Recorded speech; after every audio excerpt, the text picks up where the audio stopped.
Emails released just yesterday show that officials from Governor Snyder's office knew about an outbreak of Legionnaire's disease months before the public was notified.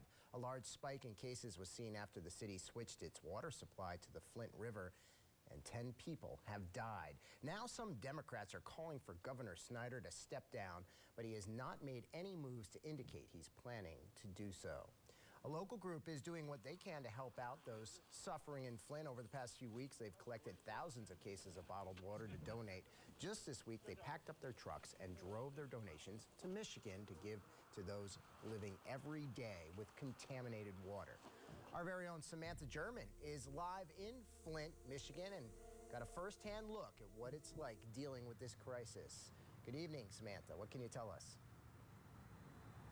Good evening, Brandon. Right now, we're actually back here in Detroit, back at our hotel. We've been in Flint all day today, and the people of Flint have been very grateful receiving those cases of bottled fresh water. One lady that we spoke with, Gracia Johnson, was kind enough to let us come in her home so she could show us how she's living on a daily basis during this water crisis. Now, Gracia has 3 children of her own, and she says it now takes her an hour and a half just to wash dishes. She says it's even harder because she has to boil water in each dish one at a time. She says she can't even wash her body in her own home because of the contaminated water. So her church lets her shower once a week on Sundays before service. Once a week. She says there's also another organization that lets her and her children shower 2 other days of the week. When I asked her what she thought of the leadership of Governor Snyder, she says something needs to be done and something needs to be done fast. They need to come up with some money to get the people out of Flint, Michigan, and get us into a different city or a different state so we can live like everybody else.